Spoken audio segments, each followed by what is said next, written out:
माननीय सर्वोच्च न्यायालय ने यूजीसी मामले पर संज्ञान लिया और इस पर तत्काल रोक लगाया। आगे सुनवाई होगी और माननीय न्यायालय के फैसले पर तो कोई राजनीतिक प्रतिक्रिया नहीं दी जा सकती है। सबको इंतजार करना चाहिए। माननीय सर्वोच्च न्यायालय में ये मामला है। जब तक सर्वोच्च न्यायालय का कोई फैसला अंतिम रूप से नहीं आ जाता है तब तक इस पर कुछ भी प्रतिक्रिया देना उचित नहीं है। यूजीसी का कोर्ट पे रोक लगाने को लेकर अखिलेश यादव जी ने कहा है कि निर्दोषियों को बख्शा जाए और जो दोषी है उसको ये न्याय का मतलब यही है ना, सबके साथ न्याय होना चाहिए।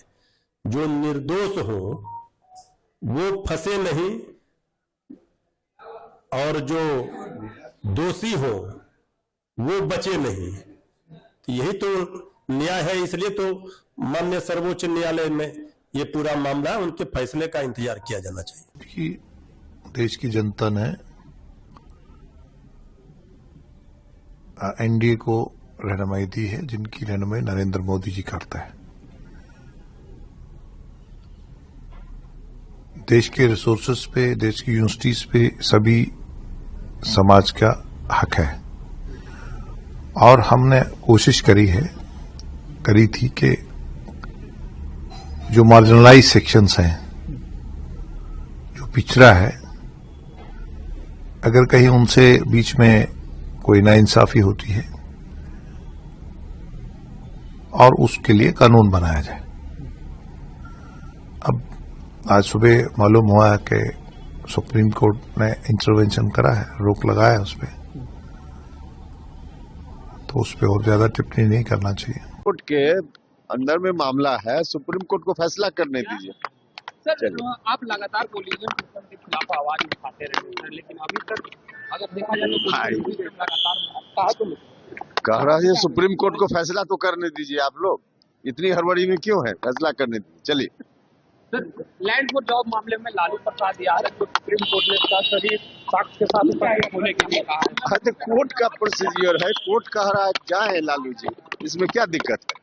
देखिए, समाजवादी पार्टी के राष्ट्रीय अध्यक्ष आदरणीय श्री अखिलेश यादव जी ने पहले दिन से बहुत साफ कह दिया कि जो भेदभाव है और जो भेदभाव करने वाले जो दोषी हैं उनको छोड़ा ना जाए और किसी के साथ अन्याय ना हो।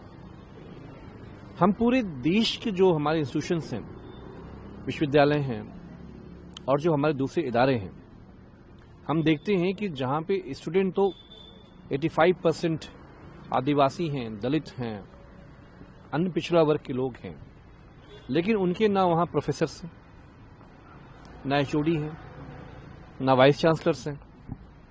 इवन जेएनयू की जो नाफे कमेटी है उसने बताया कि किस तरह से आदिवासी, दलित, अन्य पिछड़ा वर्ग के बच्चों के साथ डिस्क्रिमिनेशन होता है। तो समाजवादी पार्टी और हमारे नेता आदरणीय श्री अखिलेश यादव जी ने बहुत ही सिद्धांतिक तौर पे वो चाहते हैं कि डाइवर्सिटी हो, लेकिन सरकार बताए कि मुल्क के कितने विश्वविद्यालयों में दलित, अन्य पिछड़ा वर्ग या आदिवासी वाइस चांसलर होंगे।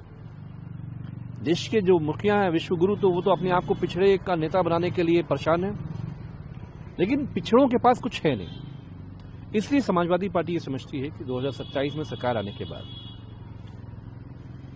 कैसे जो 80% 85% आबादी है उसको हक अधिकार मिले, उसका संरक्षण हो, आरक्षण न छीने। तो ये हमारा मुख्य मुद्दा है कि जो भेदभाव हमारे देश में चरम पे है वो कम हो और कोई भी जो दोषी है वो छोड़ा ना जाए और किसी के साथ अन्याय ना हो।